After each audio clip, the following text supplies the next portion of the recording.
Le trading. Il y a beaucoup de personnes qui parlent du trading partout à travers le monde. Il y a beaucoup de personnes qui ont entendu parler du trading. Il y a beaucoup de personnes qui veulent commencer à faire du trading. C'est quoi exactement le trading? Si vous regardez cette vidéo, ça veut dire que vous êtes passionné du trading. Donc si vous restez jusqu'à la fin de la vidéo, je vais vous partager les étapes essentielles que vous ne devrez jamais commencer à faire du trading sans connaître ces différentes étapes. Le premier élément que vous devez absolument connaître dans le monde du trading avant de vouloir commencer, que ce soit de trader les crypto-monnaies, que ce soit de trader les forex, que ce soit de trader les indices boursiers ou trader les actions ou les matières premières, il faut savoir exactement c'est quoi le trading. Le trading, c'est une activité qui consiste à acheter des matières premières ou bien des actifs, c'est-à-dire des actifs financiers. Ça peut être les matières premières, ça peut être le marché du forex, c'est-à-dire les devises monétaires, ça peut être les crypto-monnaies qui sont les monnaies numériques. C'est-à-dire le but, c'est d'acheter ces différents actifs et de les vendre surtout à court terme. Il y a plusieurs manières quand même de faire du trading. Par exemple, il y a du trading à long terme et il y a du trading à court terme. Mais quand on parle du trading, généralement, on fait allusion à la spéculation qui consiste à spéculer sur le prix des actifs financiers. Il faut savoir que sur les marchés financiers, comme je viens de vous le citer, ce qui est important et intéressant à savoir si vous êtes passionné du trading. Et dans la vidéo aussi, je vais vous montrer pourquoi il faut vous concentrer, si vous êtes débutant, sur un seul marché d'abord, avoir du résultat, avant de vouloir vous diversifier. Mais l'objectif, c'est que vous devrez absolument connaître d'abord le vrai définition du trading qui est la spéculation. C'est de spéculer sur les actifs financiers, d'aller vivre, de faire de l'argent. La première chose essentielle que vous devrez absolument prendre en compte si vous voulez être trader rentable, surtout trader millionnaire, c'est l'éducation. Il faut savoir qu'aucune personne dans les marchés financiers ne va devenir millionnaire sans pour autant savoir ce qu'il est en train de faire sur le marché. La formation, elle est importante. Il y a plusieurs manières de se former. Ça peut être regarder des contenus intéressants comme cette vidéo ou bien être abonné sur des chaînes YouTube comme cette chaîne YouTube ou d'autres chaînes YouTube qui parlent du trading aussi. C'est-à-dire suivre une formation vraiment digne de ce nom qui va vous permettre de comprendre vraiment tout ce qui est analyse technique, analyse fondamentale, analyse psychologique. Ne pas regarder deux vidéos sur YouTube et vouloir dire que je suis trader professionnel sur les marchés ou bien lire 1, 2, 3 livres et commencer à faire des dépôts d'argent dans ton compte de trading et commencer à spéculer. C'est pas ça que tu vas devenir trader millionnaire. Pour devenir trader millionnaire, il va falloir se faire accompagner par une personne qui exerce cette activité du trading, parce que le trading, comme je vous ai dit, il y a déjà plusieurs marchés, il y a plusieurs détails à comprendre dans le monde du trading. Donc on ne peut pas devenir trader du jour au lendemain sans pour autant suivre une formation intense sur le domaine du trading. Deuxième chose essentielle qu'il faut comprendre si vous voulez devenir des traders millionnaires, c'est de choisir un marché. Comme je vous ai dit, on va prendre l'exemple sur l'un des marchés, par exemple qui est le marché du forex. Le marché du forex qui est le marché le plus liquide parce qu'il y a plus de 7000 milliards de dollars qui tournent sur ce marché. Et le marché du forex, ça consiste à spéculer sur les prix des devises monétaires. Par exemple, on va échanger l'euro contre le dollar américain qui est la paire de euro USD. Par exemple, si j'envisage que l'euro va augmenter sur le dollar, je vais prendre une position buy, c'est-à-dire je vais favoriser les positions acheteurs où je vois que le dollar est en train d'augmenter par rapport à l'euro. Je vais favoriser les positions vendeurs, c'est-à-dire je vais vendre l'euro contre le dollar dans les buts de faire de l'argent. Que ce soit le marché monte, parce que si le marché monte par exemple sur la paire de euro USD, ça veut dire que l'euro est en train de prendre de la valeur sur le dollar. Si le marché est en train de baisser, ça veut dire que le dollar est en train de prendre de la valeur sur l'euro. Donc cette paire là, ça fonctionne comme ça. Quand on entendait parler de paires de devises, les paires de devises est composée de deux devises. Les deux devises qui est par exemple l'euro, qui est la devise de base et la devise de côté. La devise de base, c'est la devise principale, c'est-à-dire la première devise, et la devise de côté, c'est la seconde devise où on va échanger le premier devise contre le second devise. Donc le marché ne monte pas par hasard, les marchés ne descendent pas par hasard s'il n'y a pas des actions concrètes que ces devises sont en train de faire. Ça, c'est l'une des marchés. Quand on parle aussi, par exemple, sur le marché des crypto-monnaies, qui est le marché, on peut prendre l'exemple sur Bitcoin. Si le Bitcoin est en train d'augmenter, c'est par exemple, il y a plus d'acheteurs par rapport aux vendeurs. S'il y a le Bitcoin qui est en train de baisser, ça veut dire qu'il y a plus de personnes qui sont en train de vendre leur Bitcoin par rapport aux plus de personnes qui sont en train d'acheter les Bitcoins. Donc, il faut savoir maintenant, il y a des facteurs qui vont définir l'augmentation ou les facteurs qui vont pousser les gens à acheter du Bitcoin ou les facteurs qui vont pousser les gens à vendre du Bitcoin. Ce sont ces différents facteurs que vous devrez absolument prendre en compte si vous êtes trader de crypto-monnaies ou si vous êtes trader sur le marché du Forex. Ça peut être aussi le marché des indices boursiers, par exemple, qui est le marché qui va regrouper l'action de plusieurs entreprises. Par exemple, sur le marché des indices boursiers, au lieu que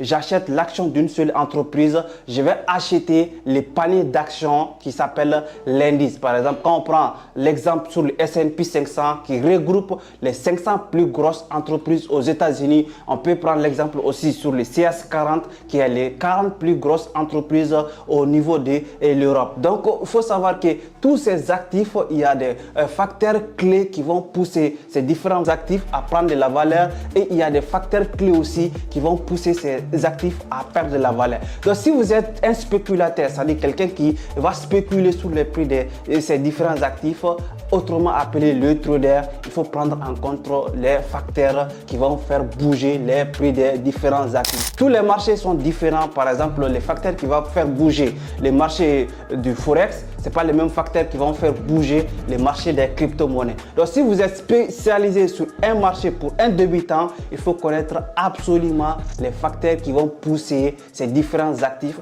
à prendre de la valeur ou à perdre de la valeur. Troisième chose indispensable dans le monde du trading, c'est le plan du trading. Le plan du trading, c'est comme le plan de match. Par exemple, si quand on prend l'exemple sur le football, par exemple, un entraîneur, par exemple, qui va jouer un match, il va absolument faire sortir le plan de match. C'est-à-dire, il va sélectionner les 11 rentrants, il va sélectionner les remplaçants et il va faire un plan dans le but de remporter la victoire au pire des cas, de faire des matchs nuls, sinon de ne pas perdre le match. Donc c'est pareil pour un trader aussi, pour spéculer sur le marché, tu dois absolument faire un plan de trading. Le plan de trading est composé maintenant de plusieurs éléments, à savoir par exemple ton stratégie de trading, et ton style de trading, et la gestion du risque, c'est-à-dire combien de pourcents tu dois risquer par position. Par exemple, pour toutes les personnes qui ont l'habitude de suivre mes vidéos ou qui ont l'habitude de participer à mes programmes de formation axés sur le trading, j'ai dit de ne pas jamais miser plus de 1 à 2% sur une seule position et surtout de ne pas risquer 6% de son compte en cours. C'est-à-dire, ça c'est la loi de 2% et la loi de 6%. Donc tous ces éléments sont dans le plan de trading. Pourquoi élaborer un plan de trading? C'est pour apporter la victoire, c'est pour gagner le trade au pire des cas, de ne pas perdre le trade. Comme dans le domaine du football, souvent on peut faire des défaites, mais l'objectif c'est de faire plus de victoires, de gagner plus de trades par rapport au match nul ou par rapport à la défaite qu'on va faire dans le domaine du football ou bien par rapport au trade perdant qu'on va faire dans le monde du trading. Il y a beaucoup de personnes maintenant qui comprennent tous ces détails, qui veulent savoir maintenant comment gagner de façon concrète l'argent sur le monde du trading. Pour gagner de l'argent dans le monde du trading, il va falloir passer par deux analyses hyper importantes et au travers laquelle tu vas ajouter une troisième analyse. Le premier type d'analyse qu'il faut absolument que le trading ne peut pas aller, c'est pour ça il y a beaucoup de traders ou bien 90% des traders, vous allez les voir sous les graphiques. Ça s'appelle l'analyse technique. L'analyse technique, ça va nous permettre de comprendre l'évolution du prix des actifs, c'est-à-dire les price action, c'est-à-dire l'action de prix, comment les prix en train d'évoluer, comment les prix des bitcoins par exemple en train d'évoluer, comment les prix des euros USD en train d'évoluer, comment les prix des S&P 500 en train d'évoluer. Est-ce que nous sommes sur une tendance haussière? Est-ce que nous sommes sur une tendance baissière? Est-ce que les marchés, nous sommes sur une consolidation? Donc à travers l'analyse technique, surtout avec les outils d'analyse technique, à travers les plateformes d'analyse par exemple comme TradingView et d'autres types de plateformes d'analyse. On va utiliser ces plateformes d'analyse-là avec les outils qui sont disponibles sur ces différentes plateformes d'analyse et analyser les paires au travers laquelle nous allons spéculer là-dessus. L'analyse technique est indispensable pour un trader. Que tu sois un trader débutant ou un trader intermédiaire ou avancé, l'analyse technique est indispensable dans le domaine du trading. Le deuxième type d'analyse maintenant qu'on appelle l'analyse fondamentale, qui a été même le premier type d'analyse parce que l'analyse fondamentale a vu le jour avant l'analyse technique. L'analyse fondamentale, on va nous intéresser par rapport vraiment à l'actualité, par rapport aux annonces économiques, par rapport au BABA, c'est-à-dire les vrais prix de l'actif, la valeur intrinsèque de l'actif, c'est-à-dire qu'est-ce que cet actif-là apporte comme valeur. Donc par exemple, quand on prend le Bitcoin, il y a énormément de valeurs que le Bitcoin va apporter en tant que monnaie numérique, en tant qu'une monnaie qui a décentralisé la finance. Quand on prend aussi l'euro USD, qui est l'euro, c'est une devise voilà, pour la zone européenne. Et les dollars aussi, c'est la monnaie de l'Amérique. Donc, et beaucoup d'autres pays aussi, par exemple comme Panama, on utilise les dollars américains. Dans beaucoup d'autres pays, à part l'Amérique, on peut utiliser par exemple les dollars. Donc, il faut savoir que les dollars aussi apportent une vraie valeur. Donc, tout ça, on va nous intéresser au travers de ces valeurs-là pour favoriser une monnaie par rapport à une autre monnaie. Donc, l'analyse fondamentale va nous permettre de nous intéresser aux valeurs intrinsèques de la monnaie, par exemple les taux d'intérêt, l'inflation et beaucoup d'autres choses qui vont nous permettre de favoriser, soit acheter, soit vendre la monnaie. D'accord, donc tu as tout compris maintenant, par exemple, que ce soit la définition, le BABA du trading. Maintenant, comment commencer à trader? Pour commencer à trader, il ne faut pas, par exemple, déposer son argent directement dans le compte de trading. Par exemple, il y a beaucoup de personnes qui commencent le trading en un mois ou bien en quelques jours seulement. Ils veulent commencer à être millionnaires vite fait sur le marché financier. Le marché ne fonctionne pas comme ça. Si vous apprenez le trading, vous avez compris l'analyse technique, l'analyse fondamentale et surtout l'analyse psychologique qui va consister à étudier votre état mental. Est-ce que vous êtes dans un bon état pour trader ou pas? Donc, il faut commencer par exemple avec un compte de démonstration, autrement appelé l'argent fictif. Il y a l'argent fictif, il y a d'autres personnes aussi qui vont me dire, ah oui, si je commence, si j'achète par exemple une formation de trading, est-ce que je vais commencer à trader? Comment je vais avoir de l'argent? C'est pourquoi il y a les comptes de démonstration qui vont vous permettre de vous entraîner. Si vous êtes rentable avec les comptes de démonstration, vous serez rentable avec votre propre capital. Mais si vous ne vous entraînez pas, par exemple un footballeur qui ne s'entraîne pas, par exemple l'autre jour, moi j'ai participé à un match, donc je ne m'entraîne pas beaucoup actuellement pour jouer le foot. À moins de 30 minutes, 45 minutes, j'étais complètement épuisé sur le terrain jusqu'à ce que j'ai changé de poste. Donc c'est pourquoi aussi, si vous faites du trading et que vous ne vous entraînez pas aussi, vous serez complètement épuisé sur le marché. Épuisé sur le marché, ça veut dire quoi? Ça veut dire que perdre tout son capital. Donc vous pouvez utiliser par exemple les comptes de démonstration une semaine, 2 semaines, 1 mois, jusqu'à même 6 mois. Ça va dépendre de votre niveau de compréhension. Après avoir utilisé les comptes de démonstration, vous allez passer maintenant au compte réel.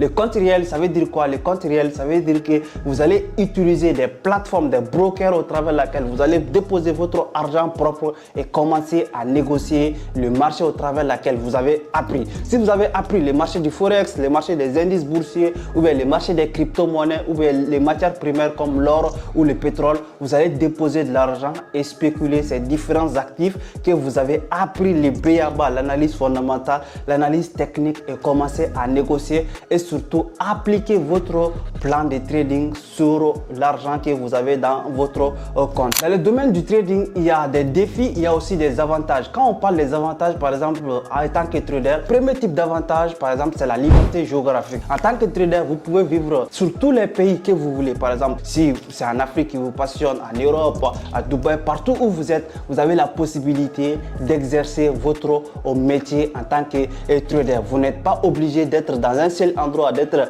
dans un seul pays pour trader, pour négocier, parce qu'on négocie au travers des plateformes numériques au travers laquelle nous allons avoir l'accès au marché financier pour négocier les différents actifs qui nous intéressent. Deuxième avantage sur le marché financier, ça s'appelle le potentiel de revenus élevé. Par exemple, sur le marché financier, quand on prend par exemple le marché du Forex, il y a plus de 7 000 milliards de dollars. Quand on prend le marché des cryptos, il y a plus de 3 000 à 4 000 milliards de dollars, ainsi que d'autres types de marchés. Maintenant, qu'est-ce qui différencie par exemple un commerçant physique et un trader.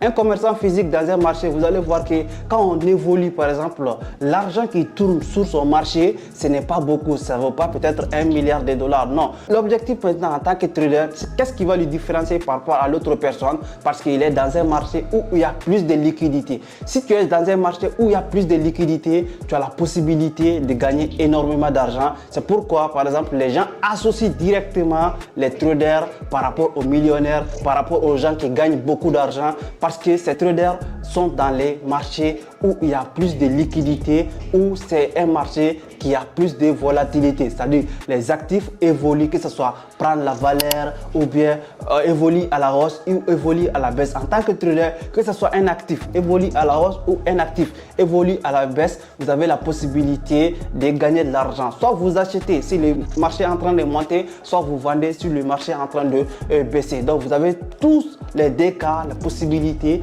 de gagner énormément d'argent. Il y a beaucoup de personnes qui me demandent, Omar, quels sont tes conseils? On veut commencer à faire du trading, on veut commencer à gagner de l'argent. Le premier élément que vous devrez absolument connaître, c'est de ne jamais brûler les étapes en tant que trader. Par exemple, si tu commences à trader, il y a d'autres personnes qui ne vont même pas suivre des formations. Ils vont installer les applications de trading. Ah, j'ai regardé des vidéos, tu peux être trader. Ils déposent de l'argent 1, 2, 3 semaines. Ils n'ont plus d'argent dans leur compte. Ils vont refaire. Ils peuvent faire par exemple une année sans avoir de grands résultats, mais ils vont toujours continuer à faire la même chose. Il faut commencer d'abord avec une formation. Tu peux regarder des milliers de tonnes de contenu sur YouTube, malgré que tu auras une notion de base, mais ça ne peut pas te permettre d'être trader rentable et professionnel sur le marché. Donc pour l'être, commence avec les formations d'abord, après le compte de démonstration, après maintenant un compte réel avec l'accompagnement d'un expert, par exemple en étant aussi abonné sur des chaînes qui développent des contenus sur le trading comme celle-ci. Donc c'est pourquoi je vous demande de vous abonner sur la chaîne. Si vous êtes maintenant quelqu'un qui va aller plus loin, il faut savoir que ce n'est pas uniquement regarder cette vidéo qui va vous permettre d'être trader rentable ou professionnel. C'est pourquoi j'ai développé énormément de formations, le trading forex, le trading des cryptos, le trading des indices boursiers, etc. Donc n'oubliez pas de me contacter si vous êtes vraiment quelqu'un qui va avoir du résultat et être millionnaire avec le trading. Donc on se donne rendez-vous aux prochaines vidéos. C'était Omar Doumbia. Ciao.